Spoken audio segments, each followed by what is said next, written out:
எதனால சார்? எப்படி நல்லா இருந்த ஒரு ஆளு எப்படி ஒரு உள்ள வந்தாரு? எதனால அடிபட்டாரு? எதனால இப்போ வந்து மார்க்கெட்டே இல்லாம இருக்காரு? விவேக் படத்துல சொல்லுவார்ல, எப்படி இருந்த ஆளு இப்படி இப்படி ஆயிட்டாரு ஆயிட்டாரு. அப்படிங்கிற மாதிரி வடிவேலோட நிலைமை ஆயிடுச்சு. அது காரணம் வேற யாருமே கிடையாது. முழுக்க முழுக்க இப்ப 2 பேருடைய வளர்ச்சிக்கு, விஜய் அவர்களுடைய வளர்ச்சிக்கும், அஜித் அவருடைய வளர்ச்சிக்கும் வடிவேலு வந்து ஒரு பெரும் பங்காற்றினார். அதுல எந்த மாற்று கருத்து கிடையாது. அப்பவே வந்து ஒரு ஒரு பெரிய பேர் வர ஆரம்பிச்சதுக்கு அப்புறம் வடிவேலுக்கு அப்பவே கொஞ்சம் நிதானம் தவற ஆரம்பிச்சு. ஸ்க்ரீன்லையுமே பார்த்தீங்கன்னா டயலாக் வந்து ஒரு டேரக்டர் ஒன்று சொல்லியிருப்பாரு. அதை தாண்டி வந்து எக்ஸ்ட்ரா டயலாக் வருது. அடே போடாரே சல்லிப்படே ஏய் பாடடே அப்படிங்கிற மாதிரியான இதெல்லாம் வந்து அவரே வந்து சில இதெல்லாம் பேசுவார். அவர் பேசுறது நல்லா தான் இருக்கும். ஆனால் வந்து பார்த்தீங்கன்னா தேவையற்ற சில விஷயங்கள்லாம் வந்து பேசி அந்த படத்தில் பேசி அஜித் வந்து கொஞ்சம் வருத்தப்பட்டார். இருந்தாலும் வடிவேலு வந்து பார்த்தீங்கன்னா ஒரு காலகட்டத்துக்கு அப்புறம் 2011 அரசியலுக்கு வராரு. அது தேவையே இல்லை.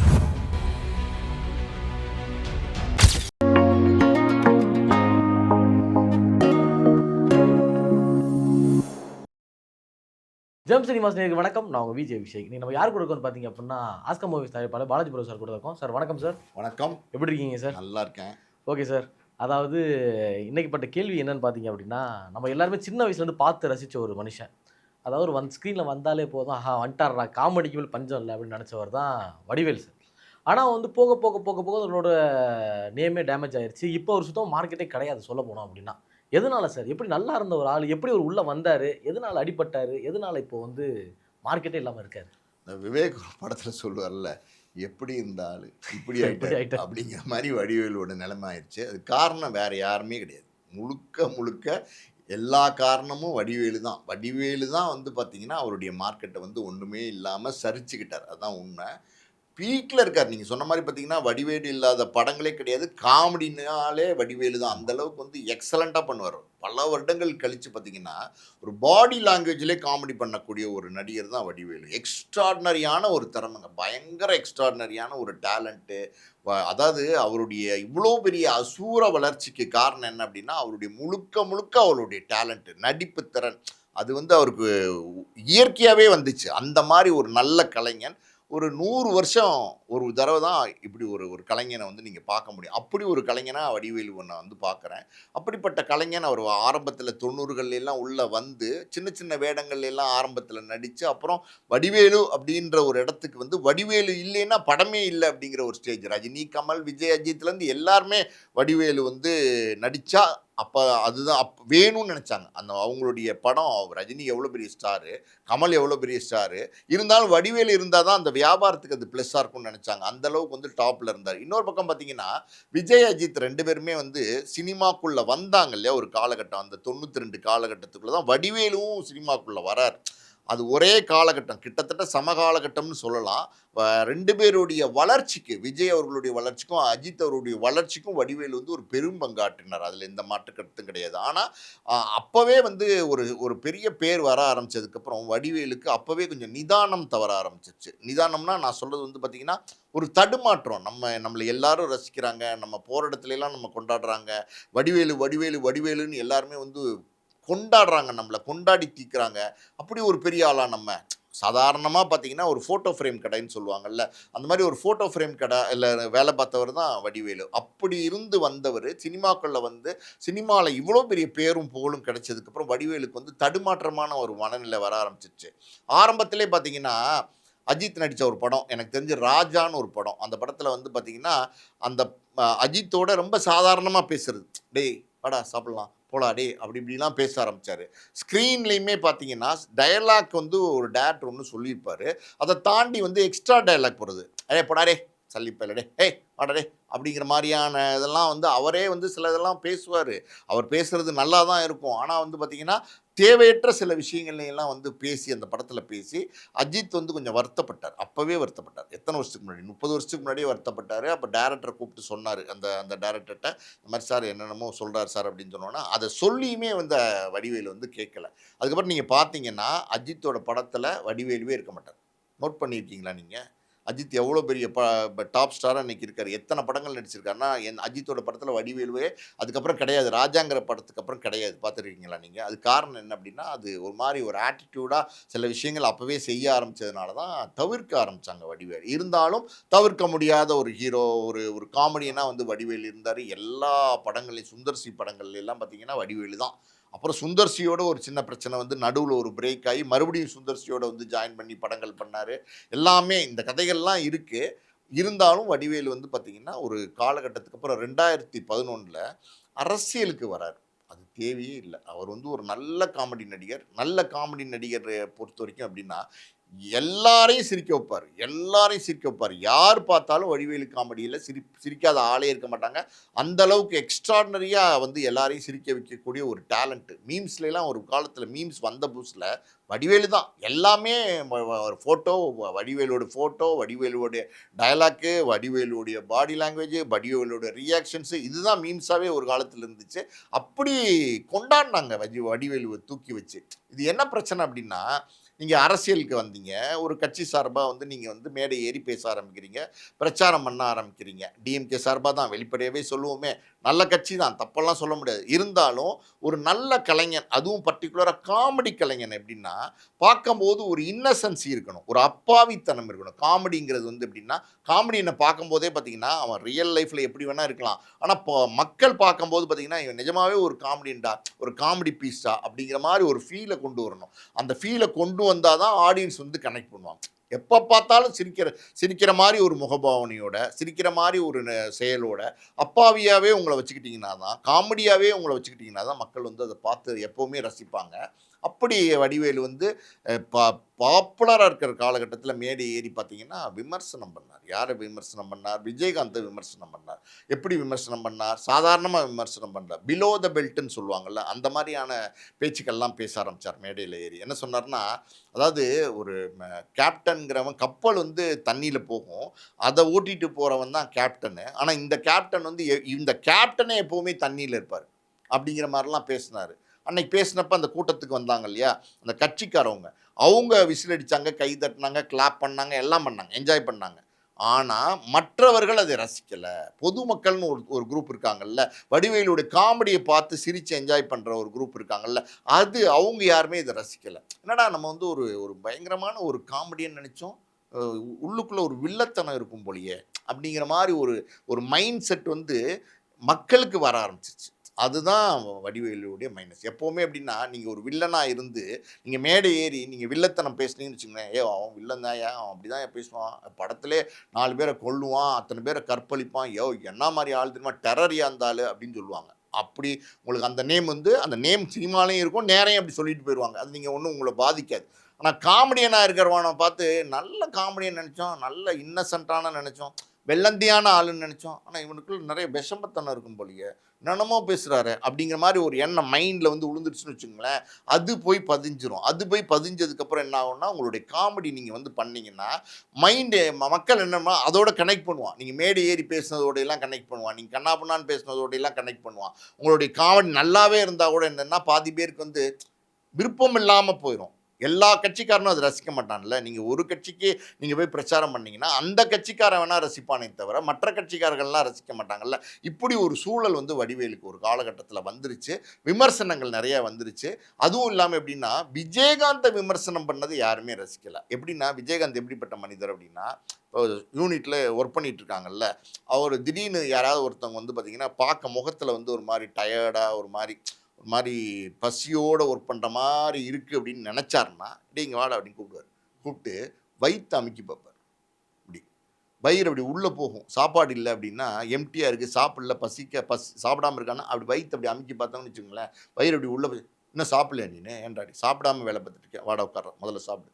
உட்காரு. சோற போடுங்க அவனுக்கு." அப்படின்னு சொல்லி உட்கார வச்சு, சோற சாப்பிட வச்சு, கறி எடுத்து வைங்க, மீன் எடுத்து வைங்க, முட்டைய வைங்க அப்படின்னு சொல்லி அவன சாப்பிட வச்சு ரசிப்பார்.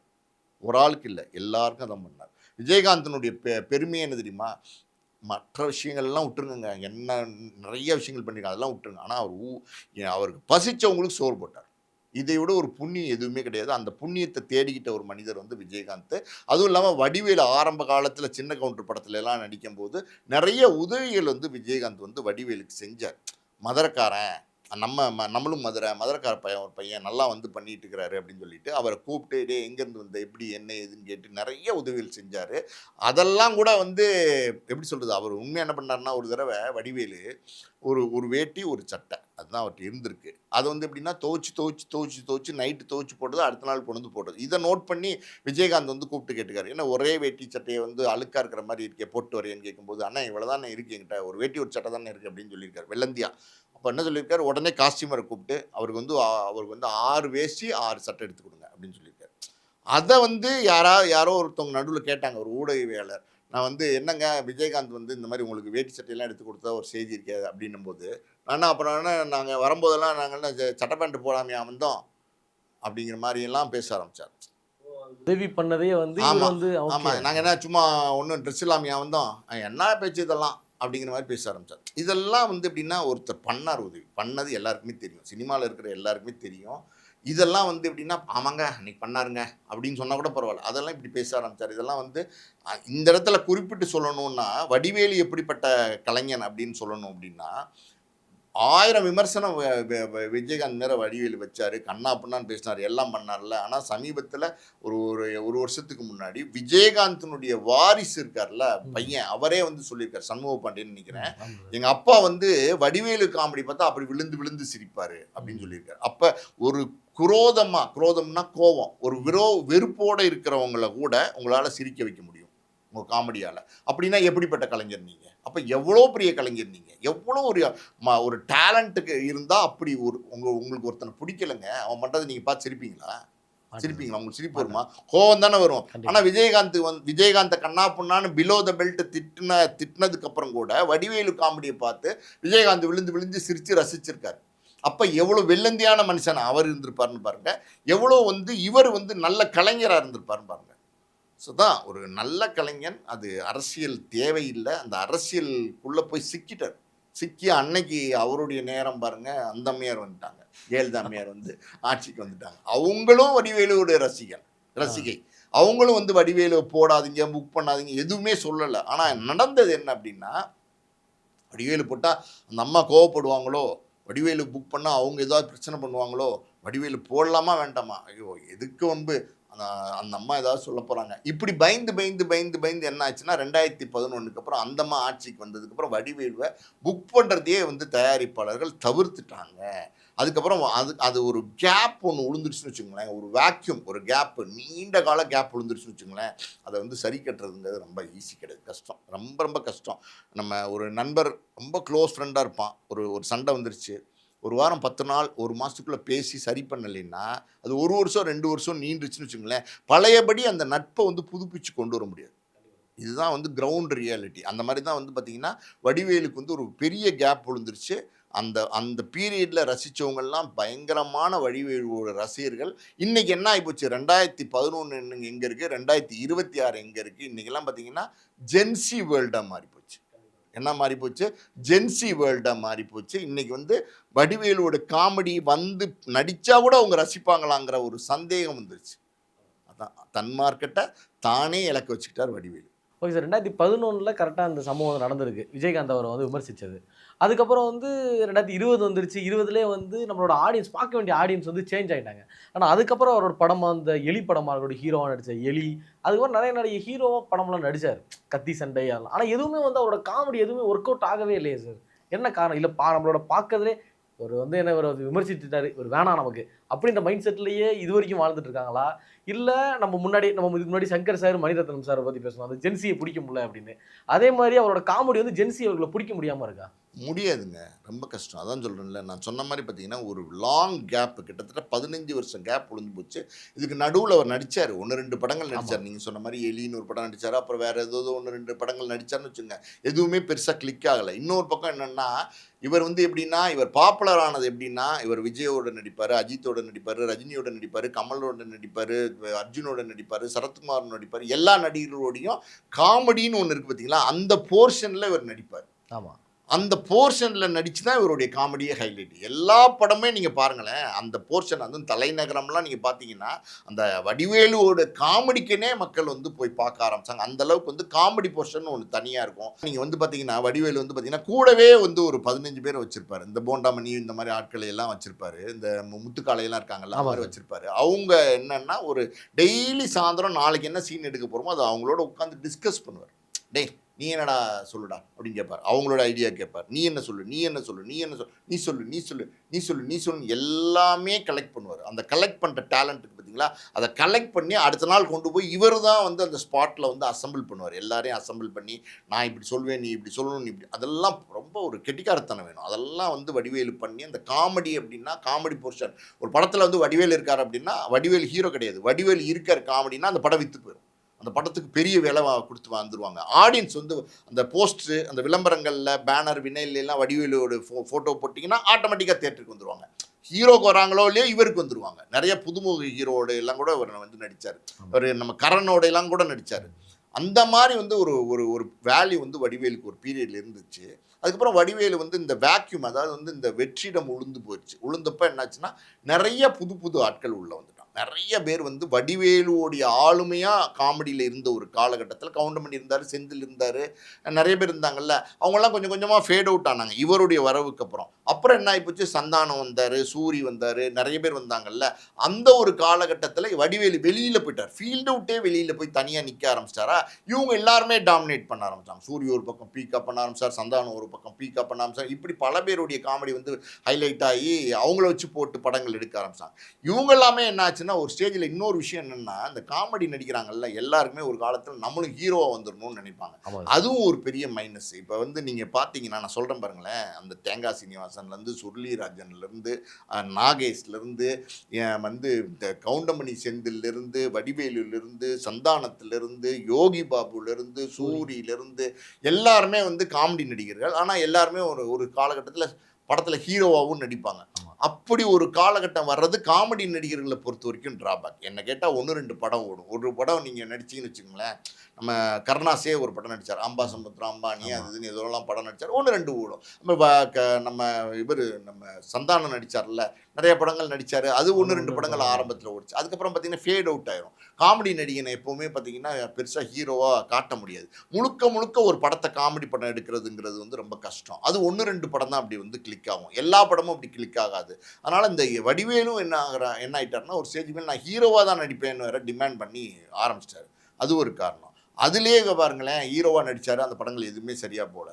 இப்போ வந்து ஏதோ ஒரு படம் நடித்தார், அதாவது வந்து நாய்சேகர் ரிட்டர்ன்ஸ்னு ஒரு படம் நடித்தார்ல, அது ஒரு கதை. ஒரு டேரக்டர் வந்து போய் வடிவேல்கிட்ட சொல்கிறாரு, சார் இந்த மாதிரி ஒரு கதை சூப்பராக இருக்கும், நீங்கள் வந்தீங்கன்னா கம்பேக் கொடுத்துடலாம் அப்படின்னோடனே, என்ன பேர் வைக்கலாம்னா நாய்சேகர்னு ஒரு படத்தில் நடிச்சிருக்காரு, இந்த கேரக்டர் அவர் நடிச்சிருக்காரு. உடனே பார்த்தீங்கன்னா நாய்சேகர் நல்லா இருக்கே அப்படின்னு சொல்லி முடிவு பண்ணுறாங்க. அது என்ன அப்படின்னா கவுன்சிலில் பதிவு பண்ண போகலான்னு போகிறாங்க, தமிழ் தயாரிப்பாளர் சங்கத்தில். அங்கே போனால் என்ன ஆச்சு அப்படின்னா, நாய்சேகருங்கிற பேர் ஏற்கனவே பதிவு பண்ணி ஏஜிஎஸ் ப்ரொடக்ஷன் வந்து சதீஷ் இருக்கார்ல காமெடி நடிகர், அவரை வச்சு 70% படத்தை முடிச்சிட்டாங்க. ஆனால் இவர் என்ன சொல்கிறாரு, அப்போ அந்த கம்பெனியில் இருக்கிற அந்த நாய்சேகருங்கிற டைட்டில் எனக்கு வாங்கிட்டு வாங்க, அந்த பேர் வைங்க அப்படிங்கிறாரு. உடனே பெரும் முயற்சி எடுக்கிறாங்க. ஆனால் ஏஜிஎஸ் பெரிய தயாரிப்பு நிறுவனம், அவங்க என்ன சொல்லிட்டாங்கன்னா, எங்கள் கதையிலையும் நாய் ஒரு இம்பார்ட்டன்ட் கேரக்டரில் இருக்குது, அதனால் இந்த நாய்சேகருங்கிற தலைப்பு வந்து எங்களுக்கு ரொம்ப முக்கியமான ஒரு தலைப்பு, நாங்கள் 70% படத்தை முடிச்சிட்டோம், அதனால் நாங்கள் தரவே முடியாதுன்னு மறுத்துட்டாங்க. அப்போ என்ன பண்ணலாம் நீங்கள் சொல்லுங்கள், என்ன பண்ணலாம்? வேறு டைட்டில் மாற்றலாம்ல. ஆனால் இவர் என்ன பண்ணார், நாய்சேகர் ரிட்டர்ன்ஸ். அப்புறம் அது வீண்டு தானே பண்ணாரா இல்லையா? நாய்சேகர் ரிட்டர்ன்ஸு. நாய்சேகர் தர முடியாதா? இப்போ நான் என்ன பண்ணுறேன் பாரு, நாய்சேகர் குட்டியா ரிட்டர்ன்ஸ்ன்னு போடு வை, அந்த தலைப்பு. அப்போ என்ன ஆச்சுன்னா இன்னொருத்தன் பொழப்பையும் கெடுக்கிறது. அவங்களும் நாய்சேகர் நிற்கிறாங்க, இங்கேயும் நீங்களும் நாய்சேகர் நிற்கிறீங்க. குட்டி உண்டா ரிட்டர்ன்ஸ்ன்னு போட்டால் யார் கண்ணில் பார்ப்பா? ரிட்டர்ன்ஸ் யாராவது பார்ப்பாங்களா? மெயினாக நாய்சேகர் தான் பார்ப்பாங்க, ரிட்டர்ன்ஸ் யாருமே பார்க்க மாட்டாங்க. ஸோ இது என்னென்னா, இதெல்லாம் அப்படின்னா ஒரு வீம்பு மனப்பான்மை. நான் ஒன்று நினச்சா எனக்கு வேணும், இது வந்து தப்பு. யாராக இருந்தாலும் தப்பு, நீங்களாக இருந்தாலும் தப்பு, நானாக இருந்தாலும் தப்பு. அப்படி ஒரு மனநிலை வந்து வடிவேலுக்கு வந்து வந்துருச்சு. நான் சொன்ன மாதிரி பார்த்திங்கன்னா நிறைய பேர் உள்ளே வந்துட்டாங்க. ஏகப்பட்ட காமெடி நடிகர்கள் இந்த 15 வருஷத்துக்குள்ளே வந்துட்டாங்க. அதுலேயும் குறிப்பாக இப்போ தமிழ் சினிமாவில் வந்து காமெடி நடிகர்களே கிடையாது. ஒருத்தர் வந்து கோல் வச்சு நிற்கிறார். அவர் காமெடியே வராது, அவர் பேசினாலும் வராது, அவர் சிரித்தாலும் வராது, அவர் நடித்தாலும் வராது, அப்படியே உருண்டு பிறண்டாலும் வராது. ஆனால் அவர் தான் காமெடி நடிகர். அவரை பார்க்குறாங்க. வேறு வழி இல்லை மக்களுக்கு. ஆள் இல்லையே. நீங்கள்லாம் அவ்வளோ அருமையான நடிகர்களாக இருந்திருக்கீங்க. நீங்கள்லாம் வந்து உங்கள் வீம்பில் வந்து ஃபீல்ட் அவுட் ஆகி போயிட்டீங்க. ஸோ யாருமே இல்லாத இடத்துல வேற ஒருத்தர் வந்து இன்னைக்கு கோல வச்ச ஆரம்பிச்சிட்டாரு. இன்னைக்கு வந்து பார்த்தீங்கன்னா ஒரு படத்துக்கு 1 கோடி ரூபா 2 கோடி ரூபான்னு சம்பளம் அவர் வாங்க ஆரம்பிச்சிட்டாரு. அவர் தான் இன்னைக்கு காமெடினே தமிழ் சினிமாவில். எப்படி மாறி போச்சா? அப்போ உங்களுடைய இது ஒரு விஷயம். இன்னொரு விஷயம் என்ன அப்படின்னா, இப்படி இப்படி இப்படி இருந்துச்சு. போடா போடா புண்ணாக்கு போடாத தப்பு கணக்கு. அதில் வந்தாரா? இப்படி இருப்பாரா? இப்படி ஆயிட்டாரு. நான் சொன்னேன்ல முதல்ல, எப்படி இருந்த வடிவேலு இப்படி ஆயிட்டாரு. அந்த மாதிரி ஆனவனை உடம்பு குண்டு போட்டுருச்சு. அது தப்பு சொல்ல முடியாது. வயசு அது எல்லாருக்குமே கொஞ்சம் கொஞ்சம் ஏற தான் செய்யும். அதெல்லாம் ஓகே, அதெல்லாம் வந்து தப்பு கிடையாது. என்ன காரணத்தினால 15 வருஷம் வீட்டிலே இருந்தீங்க. அப்போ நீங்கள் வந்து உங்களுக்கு டெய்லி வேலைக்கு போயிட்டு இருந்தீங்க. ஒரு வடிவேல் எப்படின்னா ஒரு நாளைக்கு வந்து 3 படம் நடிப்பார், 4 படம் நடிப்பார். அப்படிலாம் நடிச்சு பிஸியாக இருந்துட்டு இருந்தார். அப்போ அப்படி பிஸியாக இருந்தவர். அந்த மாதிரி பிஸியாக இருந்தவர் ஒரு 15 வருஷம் வீட்டிலே உட்கார்ற ஒரு சூழல் வந்துருச்சு. அப்போ சாப்பிடுவீங்க, என்ன பண்ண முடியும்? கொஞ்ச நேரம் ரெஸ்ட் எடுப்போம் அப்படின்னு கொஞ்சம் ரெஸ்ட் எடுப்பீங்க. திரும்பி சாயந்தரம் இருந்துச்சு காப்பி சுண்டெல்லாம் சாப்பிடுவீங்க. அப்புறம் மறுபடியும் வந்து அப்படி ரிலாக்ஸ் பண்ணிட்டு தூங்குவீங்க. இப்படி இருந்தால் என்ன ஆகும்? உடம்பு போடும்ல. அப்போ அந்த பாடி ஃப்ளெக்சிபிலிட்டி. நீங்கள் ஒரு நடன கலைஞராக இருந்தால் கூட ஆடிக்கிட்டே இருக்கணும். சமீபத்தில் பிரபுதேவா வந்து ஒரு டான்ஸ் ஆடினார் தெரியுமா? அந்த குரு பூர்ணிமான்னு சொல்லி அவருடைய குரு ஒருத்தர் வந்து லட்சுமி நாராயணன் அவருடைய குரு. அவர் தான் பரதநாட்டியம் சொல்லி கொடுத்த ஒரு பிரபுதேவா. அவருக்கு மரியாதை செலுத்துகிற மாதிரி பார்த்தீங்கன்னா அவருக்காண்டி பரதநாட்டியம் வந்து பிரபுதேவா டான்ஸ் ஆடினார். ஏகப்பட்ட விமர்சனம் வந்துச்சா? அதுக்கு பதில் சொல்லியிருந்தார் பிரபுதேவா. என்ன சொல்லியிருந்தார் பார்த்தீங்களா அந்த வீடியோவை? நான் வந்து அவர் வந்து பார்த்தீங்கன்னா ஒரு மாதிரி வெஸ்டர்ன் டான்ஸர். அவர் எப்படி பாட்டு ஆடுவார் சினிமாவில்? முக்காலா முக்காபுல்லா அப்படின்னு அந்த ட்ரெஸ்ஸே விழுந்துரும். அவர் எங்கே இருக்காருன்னே தெரியாது. அதாவது வந்து இது வந்து ரப்பரில் செஞ்ச உடம்பா, எலும்பெல்லாம் பிரபுதேவா கிடையாதா அப்படின்லாம் வந்து பிரபுதேவா வந்தப்போ பிரபுதேவாக்கு மேலே நிறைய விமர்சனங்கள் வச்சாங்க. அந்த அளவுக்கு வந்து பிரபுதேவா வந்து ஒரு dancer, best dancer, best choreographer. இன்றைக்கி இருக்கிற இந்தியாவில் இருக்கிற சிரஞ்சீவியே பெரிய டான்ஸர். அவருக்கு கோரியோகிராஃபரு, தமிழ் சினிமாவில் இருக்கிற எல்லாருக்கும் கோரியோகிராஃபர், பாலிவுட்டில் இருக்கிற ஷாருக் கான்லேருந்து அமீர் கான்லேருந்து சல்மான் கான்லேருந்து எல்லாருக்குமே வந்து கோரியோகிராஃப். அப்படிப்பட்டவர் ஒரு பேட்டி கொடுத்தாரு. அவர் என்ன சொன்னார்னா, பரதநாட்டியம் ஆடணும்னு முடிவு பண்ணப்ப ரிகர்சல் எடுக்க ஆரம்பித்தப்ப ஃபஸ்ட்டு ஒரு 4 நாளைக்கு காலே நகரமாட்டின்ருச்சான், மூமெண்ட்ஸே வரமாட்டேன்ருச்சான். காரணம் என்ன அப்படின்னா, பல வருடங்களுக்கு முன்னாடி சின்ன வயசில் கற்றுக்கிட்டது. இப்போ கிட்டத்தட்ட ஒரு 40 வருஷத்துக்கு கழித்து மறுபடியும் ஒரு மேடையில் ஏறி ஆடணும் போது அதுக்கு ஒரு ரிகர்சல் எடுக்கும்போது வரல, கால் நகரல, கால் மூமெண்ட் வரல. பிரபுதேவே சொல்லியிருக்காரு. அதான் உண்மை, அதான் ரியாலிட்டி. அது மாதிரி வந்து எப்படின்னா உங்களுக்கு வந்து பல வருஷங்கள் ஆகிப்போச்சு. இப்போ அந்த பாடி லாங்குவேஜும் வராது, அந்த சென்ஸ் ஆஃப் ஹியூமரும் வராது. உங்களோட ஒரு செட் இருந்தாங்கல்ல, நான் சொன்ன மாதிரி பார்த்தீங்கன்னா இந்த முத்துக்காலை போண்டாமணி அப்படி இப்படின்னு ஒரு செட் இருந்தாங்கல்ல, சிங்கமுத்து எல்லாம், அந்த செட்டும் இப்போ இல்லை. இப்போ யார் உங்களுக்கு துணைக்கு வருவா? எல்லாரும் கலந்த ஒரு காமெடி. வடிவேலு காமெடி பார்த்தீங்களா? தனியாக பண்ணுவார், ஆனால் எல்லாரையும் மிக்ஸ் பண்ணிப்பார்.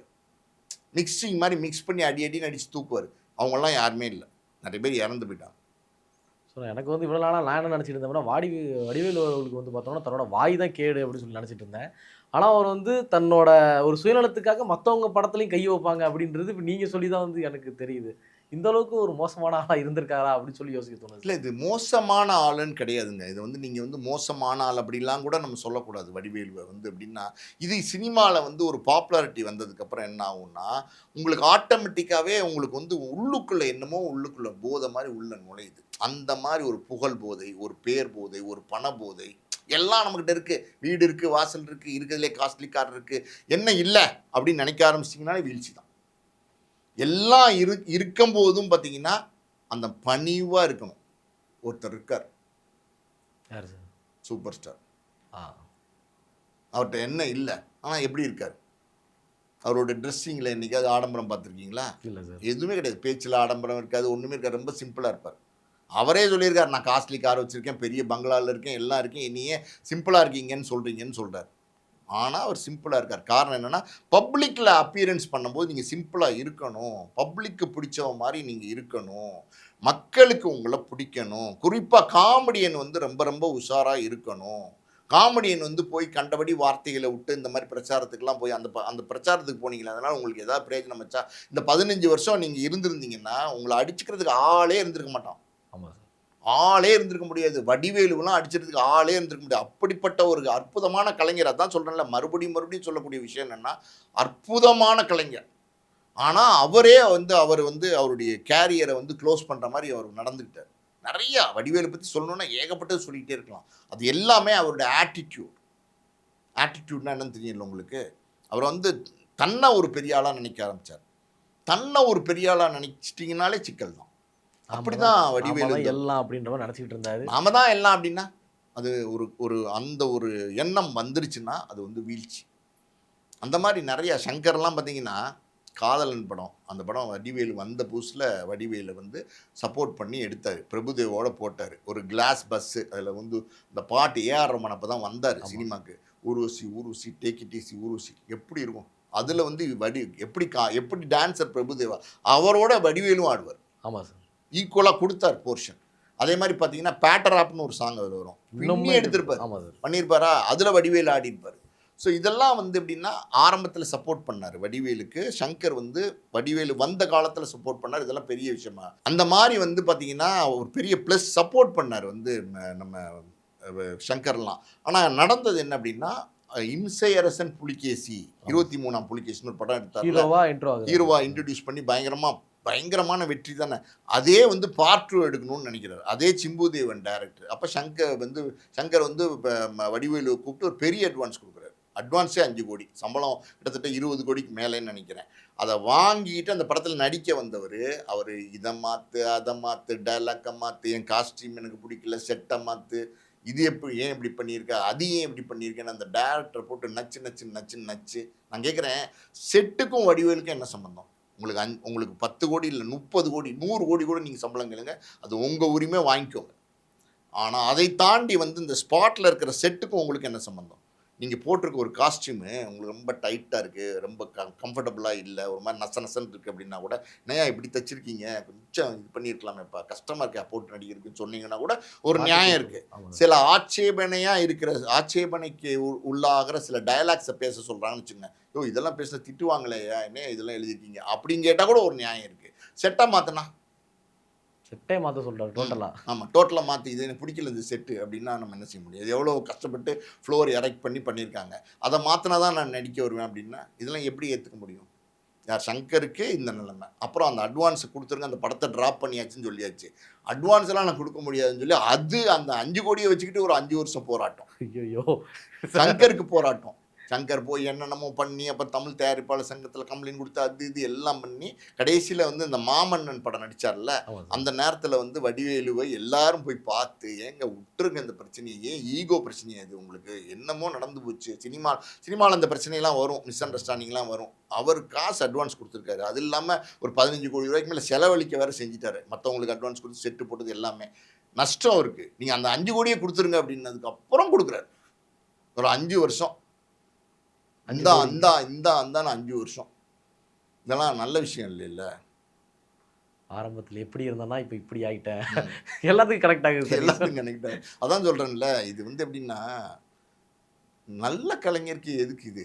எனக்கெல்லாம் வந்து ரொம்ப பிடிக்கும் வடிவேலு காமெடி. எனக்குன்னு சொல்றதே தப்பு. எல்லாருக்கும் பிடிக்கும். எல்லாருக்குமே பிடிக்கும். அந்த மாரி ஒரு கலைஞன் வந்து ஒரு ஏதோ அப்படியே போய் சிக்கி, என்னென்னமோ ஆகி அரசியலுக்குள்ள போய், அங்க பிரச்சனையாகி, இங்க பிரச்சனையாகி, சினிமா அப்படின்னா அது மார்க்கெட்ட தக்க வச்சுக்கிட்டே இருக்கணும். மார்க்கெட் இருந்தா தான் சினிமா. நான் சொன்னேன்ல, நடிக்கவே காமெடியே இல்லாதவர் இன்னைக்கு ரூ. 1,00,00,000 சம்பளம் வாங்குறாருன்னா, அப்ப பாருங்க அந்த மார்க்கெட்டு தான். ஆளே இல்லங்க.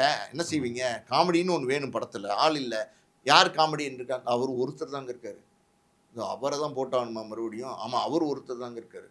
வேற யாரும் யாருமே இல்லையேங்க. யாரும் காமெடி பண்ண மாட்டேங்கிறாங்களே. அவருமே காமெடி பண்ண மாட்டாரே. சரி வழி இல்ல. அவருக்கு மார்க்கெட் இருக்கு. அப்ப அவர கூப்பிடுங்க போடுங்க. அப்படிங்கிற நிலைமையில இப்போ ஒருத்தர் வந்து சோலோவா வலம் வந்துட்டு இருக்காரு. ஸோ பேரையே சொல்லிட்டீங்க அப்படின்னா நல்லா இருக்கும் இல்ல சார். நாம வேண்டாம். அந்த பிரச்சனைக்குள்ள வேண்டாம். எல்லாருக்கும் தெரியும். சோலோவா வலம் வந்துட்டு இருக்காரு. இப்ப நம்ம காமெடியன்ஸ் எல்லாருமே வந்து ஹீரோவா கன்வெர்ட் ஆகாம காமெடியனாவே இருந்தாங்க அப்படின்னா, இண்டஸ்ட்ரி கொஞ்ச நாள் பொழச்சிருக்கும் அப்படின்னு நினைக்கிறேன். நீங்க சொன்ன அப்டேட்லாம் வந்து எனக்கே ஒரு மாரி இருக்கு சார். சங்கருக்கே 5 கோடி நிலைமை அப்படின்னா, தெரியாததுன்னா எவ்வளோ இருக்குமோ அப்படின்னு சொல்லி. காமெடியன்ஸ் வந்து ஹீரோவா நடிக்கவே கூடாதுன்னு நான் சொல்ல மாட்டேன். அந்த ஒரு படம், அந்த வந்து இப்ப நாகேஷ்லாம் வந்து எதிர்நீச்சல்னு ஒரு படம் நடிச்சாரு. நீர்க்குமிழின்னு ஒரு படம் நடிச்சாரு. அதெல்லாம் ஹீரோ சப்ஜெக்ட். அந்த கேரக்டருக்கு தேவையா ஒரு படம் நடிங்க, 2 படம் நடிங்க, 3 படம் நடிங்க. ஆனா நீங்க காமெடியனா இருங்க.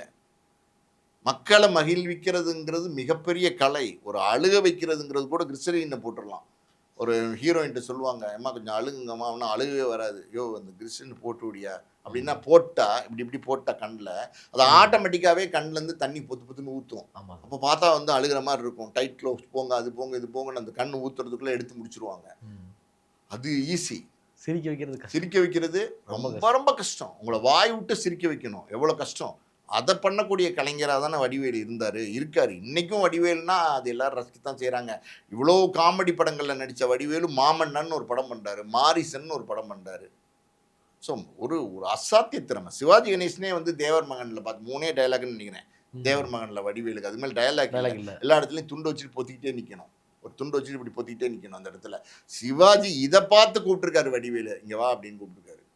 கூப்பிட்டு, "ஏய் எங்கேயோ போயிருவடா நீ போடா" அப்படின்ருக்காரு. ம். அவருடைய பாராட்டெல்லாம் கிடைக்கிறது ரொம்ப கஷ்டம். சாதாரணமா? ஆமா சார். அப்படி கிடைச்ச ஒரு நடிகைங்க வடிவேலு. இன்னைக்கெல்லாம் வடிவேலு இந்த 15 வருஷம் நடிச்சுட்டு இருந்தாருன்னு வச்சுக்கங்களேன், நமக்கு பெரிய ஒரு சந்தோஷத்த குடுத்துருப்பாரு. ஆனா துரதிர்ஷ்டவசமா பாருங்களேன், ஒரு மனுஷன் எப்படி எப்படியோ போய் சிக்கி, நமக்கு சந்தோஷம் இல்லாம போச்சு. அதான் உண்மை. நம்ம சிரிக்க முடியாம போச்சு. Correct sir.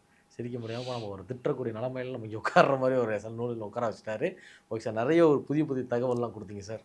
நன்றி சார். மீண்டும் சந்திப்போம் சார். நன்றி.